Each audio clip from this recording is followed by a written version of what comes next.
Hello, I'm back, and now we just got finished talking about the atomic hotel and where the electrons live, and now you should have an understanding of the periodic table, and you should know what the atomic numbers are.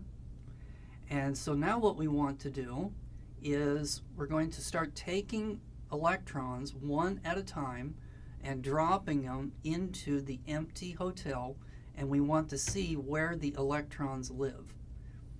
So we're going to have two rules in order to do this. So rule number one is things want to go as low as possible. So you can prove that by taking any object and just dropping it. Okay, did you notice it goes all the way down and it hits the table? Okay, now do the same experiment. Okay, take it from the same height and drop it, but this time let it go past the table and it keeps on going. So unless something gets in its way, the electrons are going to try to go as low as possible in the atomic hotel, which means they would rather go to the floor number 1 than floor number 2. The second rule is going to be that the electrons prefer to go into the s orbital, the one that can hold 2, rather than go into the p orbital that can hold 6.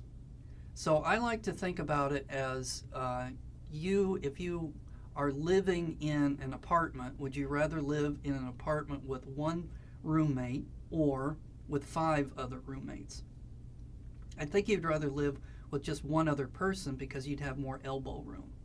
So similarly, these electrons would prefer living in the s orbital, the one that could hold 2, compared to the p orbital. Okay, so armed with those two rules, let's talk about dropping the electrons in. So we're going to take our first electron, drop it in. Where's it going to live? Well, it's going to go as low as possible. So that's going to be the first floor. And it really doesn't have any choice. It's got to go into the s orbital because there is no 1p orbital. Blame quantum mechanics for that. Okay.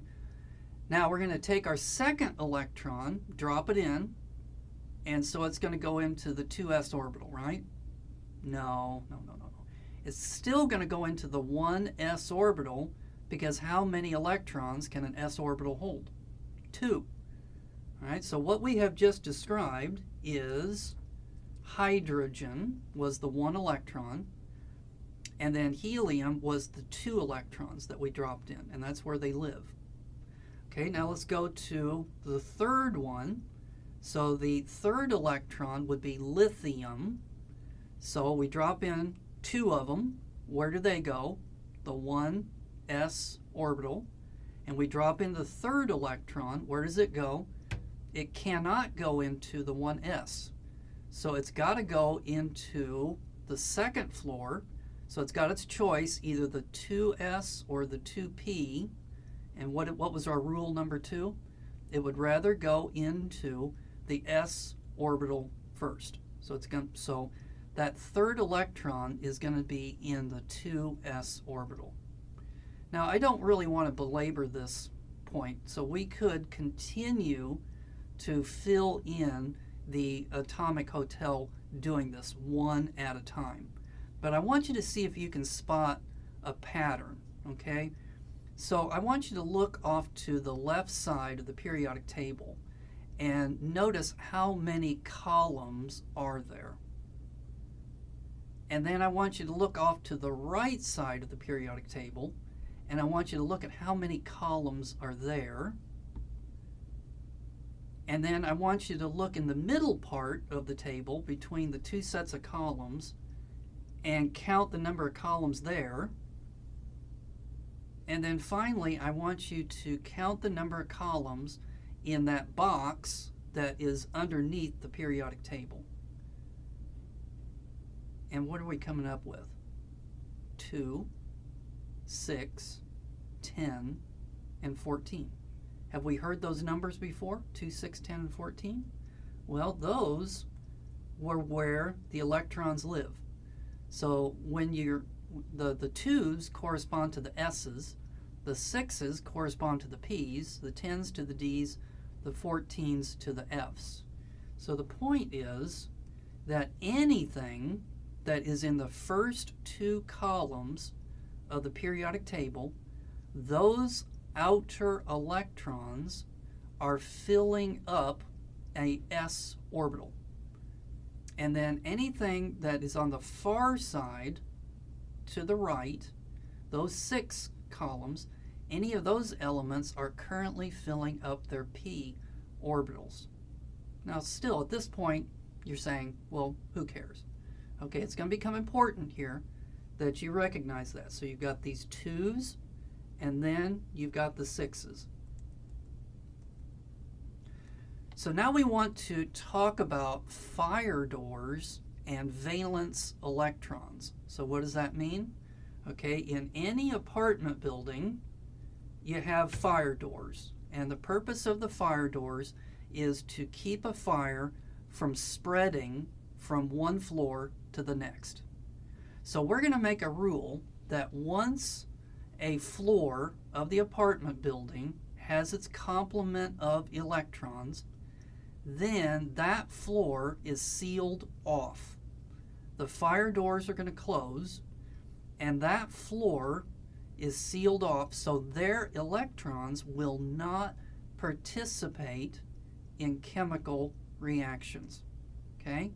So it's only going to be the outer electrons that are going to participate in chemical reactions, and we're going to call those the valence electrons. So let's try it. Lithium. So lithium had an atomic number of 3. So how many total electrons does it have? 3. All right. Now, 2 of them live where? On the first floor in the s orbital. So that floor is full. So the fire doors close. So what does that leave you with? You started with 3. 2 of them are sealed off. So you have 1 left over. So lithium has 1 valence electron that can participate in a chemical reaction. Okay, let's take a look. Let's go look here at, for example, let's look at carbon. So carbon has a grand total of how many electrons? Well, you'd have to go to your periodic table to find that. And so carbon's going to be a 6. And so 2 of them are where? So you've got a grand total of 6 electrons to work with. 2 of them are in the 1s. So what does that leave you with? 4. So you have 4 valence electrons. Now there's an easier way of doing this, because if you look at the first, you call the first column there column 1, then you have the second column. All right, now you're going to skip all of those elements in between. Those are the transition elements, which we don't care about. And you're going to go over to that other column to the right, and you're going to call that the third column.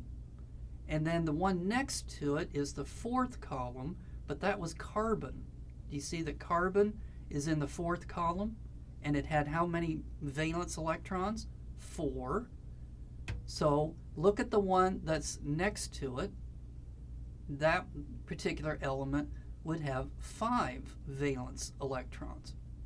So the periodic table is set up so that a chemist can look at it and see immediately how many outer electrons does an atom have.